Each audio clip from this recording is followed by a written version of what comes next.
us, and they make up a breeding group that we have.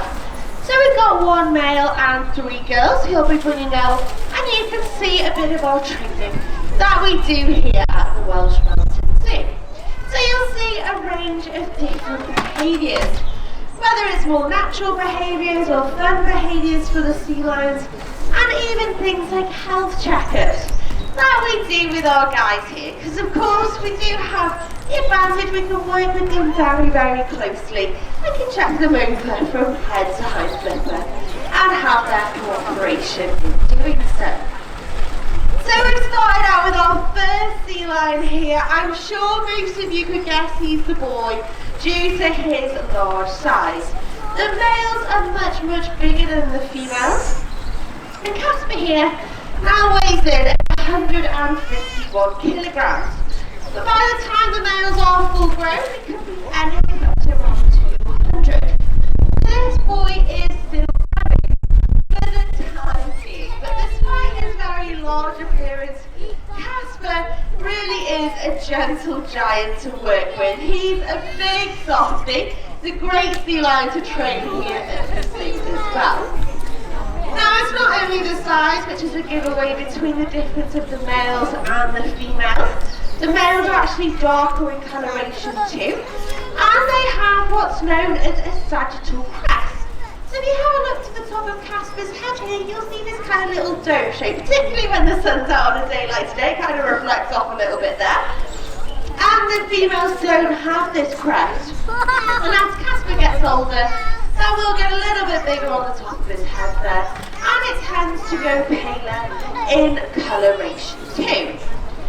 Now Casper here is only 9 years old, so he is still a young sea lion, and he wasn't born here at our zoo. He came to us all the way from Belfast Zoo to be the breeding male.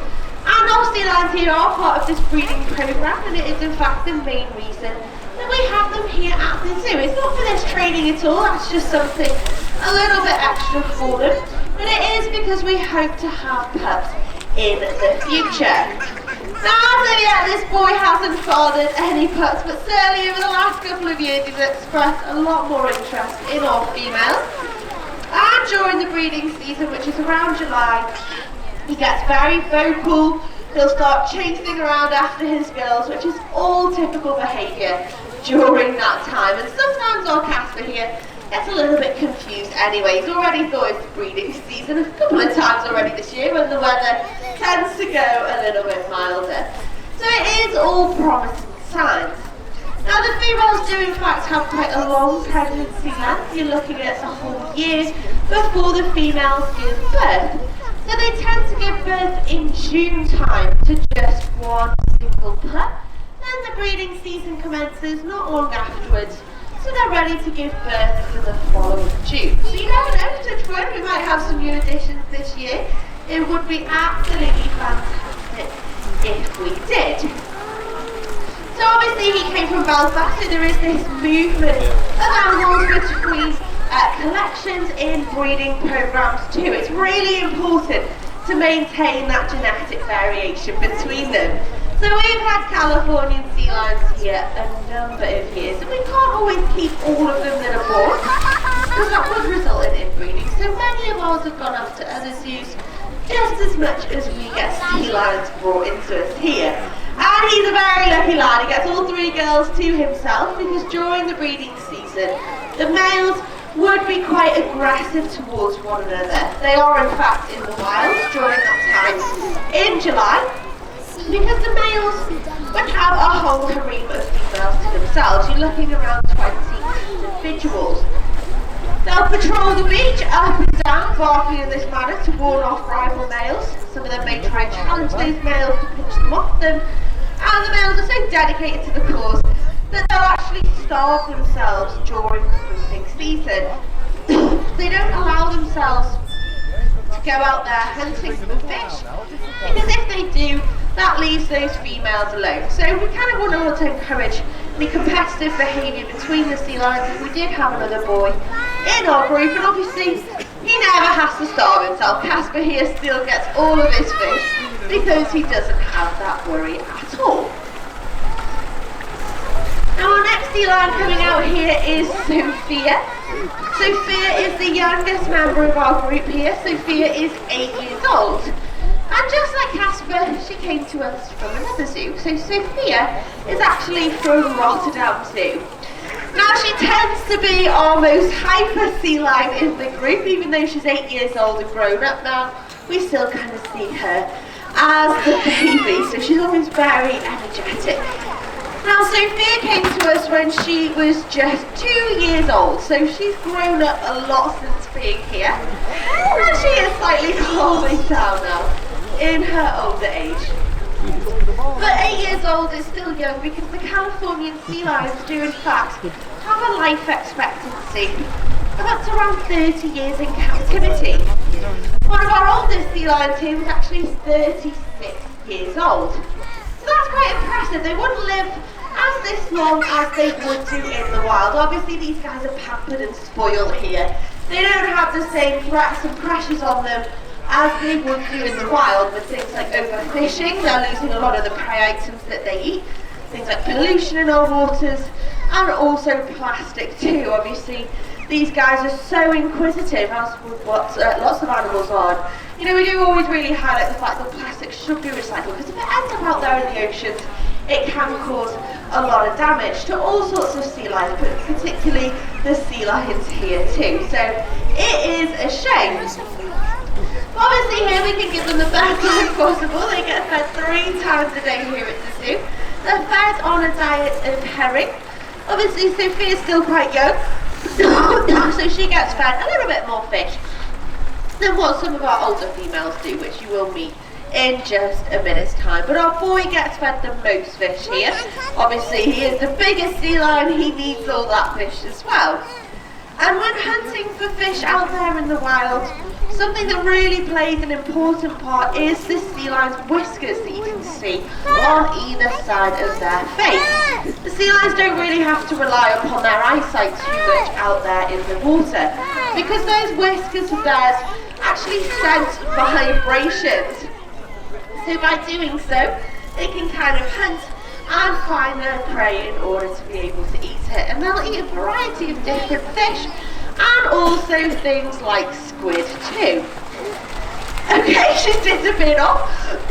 Like I said, she's always keen to be doing something. And we are going to try and do a little wave with Sophia here before she disappears back down there. And one of her waves is one of the newest behaviours Sophia's learned. We're always working on new different behaviours. Obviously she is the youngest, she's still got a bit more to learn than some of our other sea lions. And this is why this training is really good for them, because the Californian sea lions are highly intelligent. I'm sure many of you have dogs at home as pets. You know some of the different behaviours they can be trained to do, and they are very smart indeed.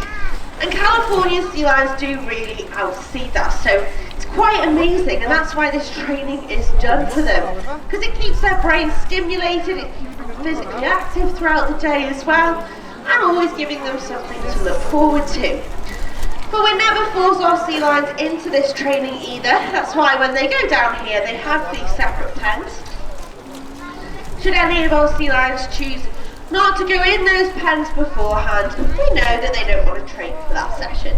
And we'll leave them to do what they want. We're never going to punish them, shout at them, tell them off in any way. If they want to join in, which most of the time they do, then that's absolutely great. We usually tend to expect disruptions around the breeding season, which of course is completely normal. Now these 2 girls are going to do a nice little training session together. They enjoy a bit of quality time because they're mother and daughter. And these 2 girls were both born here at the zoo. So we've got Rooney on the left, she's 14 years old, and then her mum Spray is on the right. And Spray is our oldest sea lion here.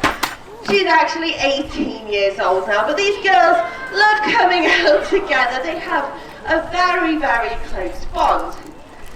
Now with these 2 girls, what I am just going to do is explain a few little differences between seals and sea lions. We hate being called seals, don't you?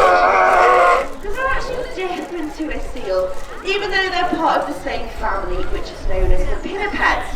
But there's some really, really easy ways to be able to distinguish between the two species. The first one is really, really simple. Oh dear. We'll try that again, girls. So spray all the way down. We'll go to here. We're going to have a little look to the side of their heads here. And you'll notice these little earlobes sticking out either side. You're not going to see that in a seal. They don't have external ears. Their ears are actually just a hole covered over by fur. So that's always a good giveaway. Sea lions have earlobes. The second difference is with their flippers. We can see here with the sea lions, they have very big, very powerful front flippers. And at the back, you can see that their hind flippers are shorter in size. Now seals, it's the opposite way around. Their hind flippers are longer, whilst their front flippers are shorter. So seals and sea lions will move completely differently on land. Sea lions have the ability to be able to tuck those hind flippers up underneath themselves to be able to run on all fours. So they're quite graceful and mobile on land. Seals, however, are unable to run. Instead, they are in fact restricted to sliding along the floor on their tummies, just like Rooney here is going to show us. This is how a seal would move instead. So they're not capable of running, and they usually look a little bit more clumsy on land. So those are some really interesting ways to tell them apart. Of course, we do have a seal rescue unit here on site, over on the car park by the camel house. And it's always really interesting to go over there, have a look at our seals that we have in, and be able to see those differences for yourself. So off our local coast here, we have things like the grey seal and the harbour seal.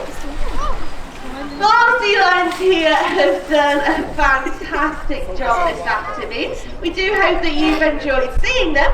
So our sea lions will just be getting fed down in the bottom, and once they're done, all flows back out in the pool again very, very shortly. So thank you so much for joining me here and our lovely group of sea lions here this afternoon.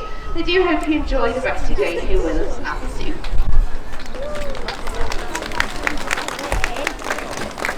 Come on then, can you put you in your bag?